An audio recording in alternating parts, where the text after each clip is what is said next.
Repair faucet extension hose karat, gosok kertas pasir, kemudian kita cat pakai cat toa. Link beli online cat toa boleh cek dekat description. Ni ya, bahagian ni karat. Kita gosok dengan kertas pasir, lepas tu kita cat dengan cat toa.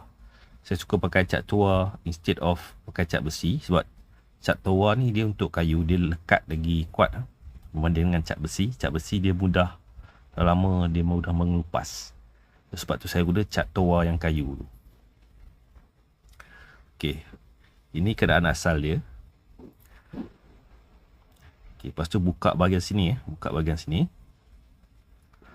Okey, dalam ni ada o-ring color putih. Lepas tu ada komponen color putih dengan komponen color hitam ni.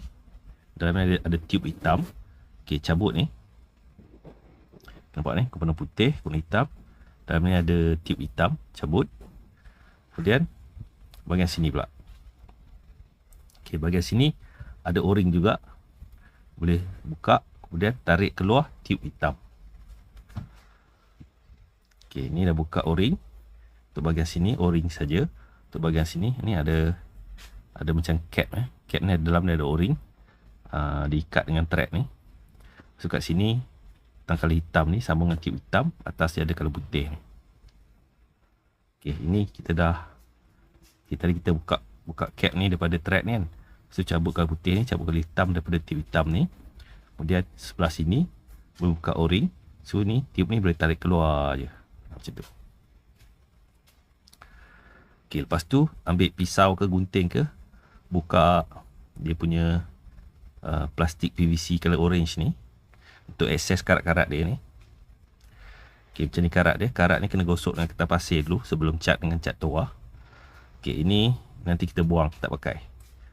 Air terperangkap dalam ni, lembab-lembab ni membuatkan karat Okey, ni nanti kita buang je. Okay, kalau nak pasang balik macam ni, sini sebelah sini ada o-ring satu je. Masuk tube hitam.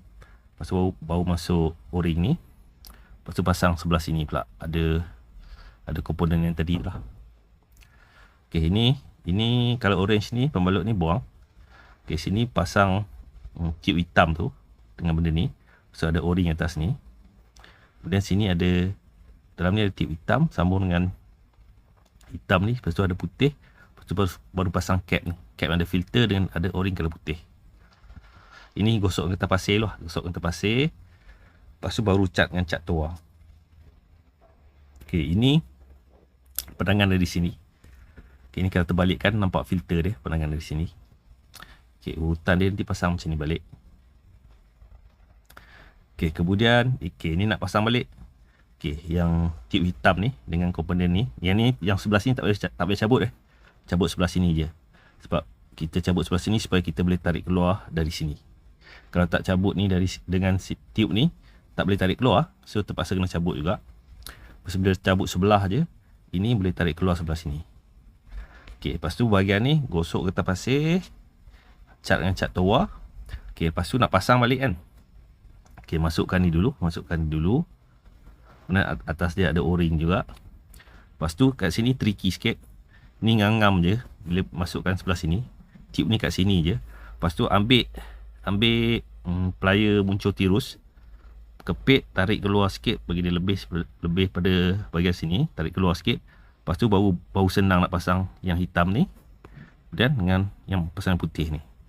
Bila dah sini dah pasang, sini pun dah ngam, baru pasang cap ni yang ada o-ring color putih. Okey, lepas dah gosok kertas pasir, cat. Ini hasil akhir dia.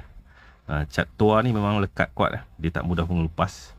So dah selesai lah masalah karat tu. Tahan lama lagi lah.